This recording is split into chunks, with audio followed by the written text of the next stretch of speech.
Hi everyone, Judy here, employment specialist and dream job coach. Today I'm talking all about the STAR technique.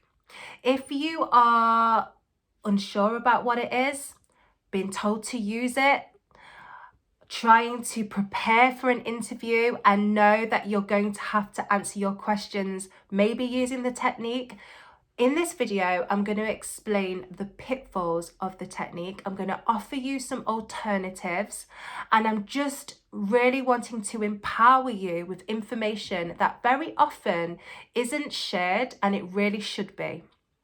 So the reason why I am even doing this video, it kind of relates to why I do what I do, why I actually am an interview coach, why I work so intensely with people to prepare them for interview. It links to it so well because ultimately, when you go to an interview, what you really want is to do yourself justice. Yes, you want to impress. Yes, you want to show the interviewer what you're made of and answer the questions really well and be really impressive and stand head and shoulders above the rest on the day, of course. But ultimately, you want to go away from that interview knowing that you didn't underplay yourself. You was totally confident. You represented yourself in the strongest possible way. You chose examples that showed you at your best, at the top of your potential. And you also proved or showed the evidence that you are the best person for the job. So you didn't just say it, you showed it through the examples and the way that you presented yourself. That is a really strong interview if you can do all of those things. But very often people go to an interview and think that it's literally just about answering the question. And it's so much more than that. So if you're watching this because you're finding out what technique to use to answer interview questions, then the STAR technique is going to do that for you. It's going to take you through a structure of how to answer a competency-based interview question. But what it will not do is help you to stand out head and shoulders above the rest. What it won't do is show you how to sell yourself. What it won't do is show you how to be impressive and how to talk about yourself and your career history with complete and utter confidence. It's not going to do that. What it will do though is help you answer and structure your thoughts so that you can answer the question. So let's just go back to basics and rewind. The STAR interview technique stands for where you describe the situation, the task, the action, and the result that you took to do something. So it relates to a competency-based question, such as, name a time when you provided exceptional customer service. How did you do it? And how did you know that it was successful? Or what was the end result? A competency-based question is really asking you a few things. It's asking you what you did, how you did it, what was the outcome, and ultimately, why does that relate to this role that you're applying for? It's a tool, a competency-based interview question, or any interview question. It's the tool of the interviewer so that they can glean whether you are the right person for their job. And what they want is, they don't just want you to simply answer the question. They are trying to get you to explain how you went about it, because if they understand how you went about it, they get more information about how you think, how you approach things, what you look for, and ultimately what impact you can have. So that's why the interview technique itself is a tool that interviewers want you to use, so that they can guarantee that they're going to get the information that they need to make their final decision. And as I say, it's a structure. So it allows you to go into that interview. They ask you a question and you know that you can answer it by going, okay, I'm going to start with the situation that I had, then the task, then the action, and then the result. So for the people out there that like structure, that like to have a bit of a game plan when they go to interview, the STAR interview technique is going to be good for that, because it's going to give you something, a structure, so that you avoid kind of waffling on and going around the houses to make a point. Because a lot of people, because they don't have that structure, will go off piste and start talking about all sorts of things that aren't really in relation to the original question, and then they forget the question in the first place and they haven't answered the question in the end. And that's annoyed not only the interviewer, but that's why they're annoyed with their interview performance when they leave, when they switch off the interview, or when they walk out the door. It's usually because people are kicking themselves because they knew they could have answered that question better. So having a structure is going to avoid kind of losing your way with answering a question. But here's the thing about this interview STAR technique. If you follow that structure to the letter and you answer every question by forcing yourself to think of the situation, to think of the task, to think of the action, to think of the result, it's a very unnatural way of thinking about anything. Who thinks about their experience in that way? You know, you almost have to think first about the structure. And the whole point of an interview is to show them who you are, to show them the authentic and genuine version of themselves, because they need that. They're looking for that. They don't want an overly rehearsed answer. Why would they? Because then they're going to be thinking, oh, well, we're just getting the rehearsed version of you.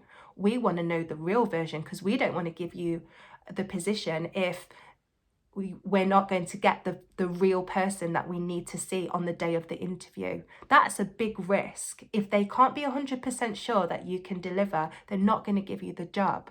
So you don't want to have a structure that doesn't show who you are. So if you were to use it, it's really important that you talk authentically and talk naturally. But as I've said, how can you talk truly naturally if you're bogged down by following a structure? So if you had a technique that allows you to kind of keep to a bit of a plan but is a looser structure, I would say that is much more stronger than forcing yourself into a rigid pigeonhole box of how to talk, because it's going to stifle that natural ability to just talk naturally. Secondly, what if when you're choosing your best example, so you've been asked this golden question and you want to give your best possible answer, if you was to follow the STAR interview technique, first of all, it will only allow you to give one example. So name one example of a time when you did X, Y, and Z. So then you've got to say, well, the example that I'm choosing is this. This is how it started. This was the task. This was the action. This was the result. But in an interview situation, it's not about structure. It's about selling yourself. It's about being impressive. It's about showing what you can do. So if you've been asked a question, and actually it would be much more better for you to give a couple of examples, maybe, dare I say it, 3 examples. Or maybe it's about the theme. Maybe you have a theme to your experience where you can say, I have consistently been doing this for 10 years. I did it in this job, I did it in this job, and I've done it in my most recent job. And they've all created really tangible results. These are some of my results. You know, maybe it's more strategic to answer the question by giving the best information that fits. And you're only going to be able to get to that point if you're in a position to pull from your experience, pull the right examples at the right time, not be forced by structure, but to choose wisely based on instinct. That comes with confidence, that comes with practice of knowing what to bring to an interview, what bits of information that is going to strengthen your answer.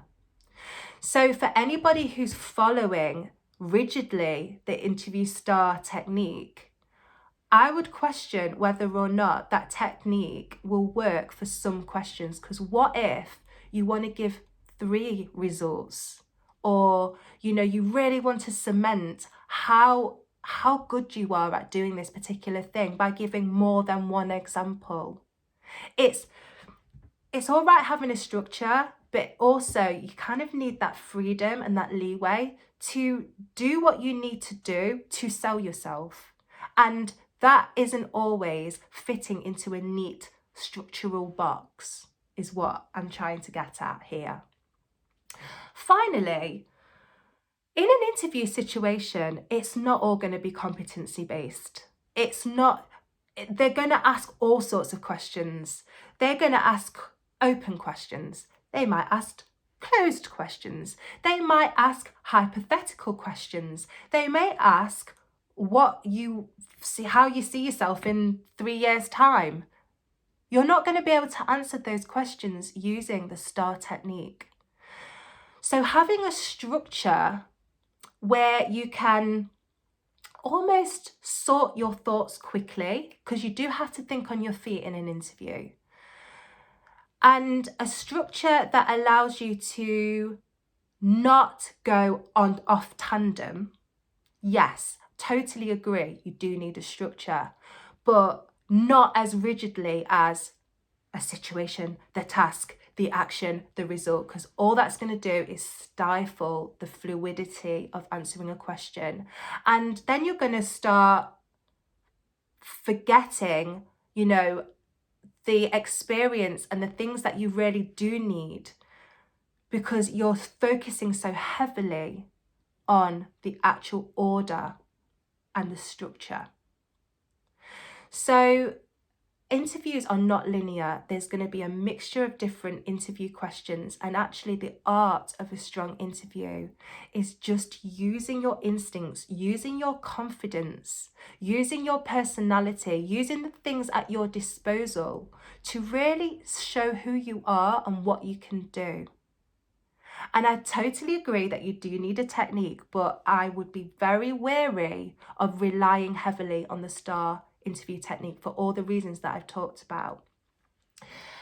I have an alternative technique. It's called the interview story impression technique. And guess what? It does everything that the STAR technique does. It does force you to explain how you did something, and it does force you to explain the result. But what it does do is it is so much more loose in structure. It allows you to play around with the order that you do it. Ultimately, there's no one size fits all. Your biggest game plan for an interview is just to find a technique that works for you, not the other way around. You shouldn't have to force the way that you speak into an unnatural structure. If it feels natural to you, obviously use it. But for the many people that I work with, it feels unnatural to force yourself to talk in that order. So as I say, I do have a technique that's much more stronger than the STAR technique, the interview story impression technique. And it has 2 parts to it. And again, this is the thing that the STAR technique doesn't do. It doesn't explain what to do before you actually open your mouth and answer the question. Those few seconds when you've been asked the question are the most crucial part of having a really strong answer, because there's things that you need to work out before you actually answer. And one of the biggest things is what on earth the interviewer is getting at, because they would have asked that question for a reason. Giving yourself a few seconds to actually understand why they've asked it is going to dictate then what example that you're going to give. And if you've ever wondered, how you actually remember all of your experience, because how often do people go into interviews and their mind goes blank and they forget their experience because they're under pressure? You know, because as I say, you have to think on your feet and you're being tested. So one of the things to do before you actually open your mouth is to visualize that example. All your memories, all your examples, all of your experience comes with a visual attachment. When you think back to that project that you had that amazing result in, or that exceptional customer service that you gave that customer, it's probably the customer that you see in your mind, or the feeling that you had when you had that great feedback. It's the visual or the emotion that goes with it. If you can remember that and tap into that, it's going to make it much more easier to talk about your example and bring it to life for the interviewer.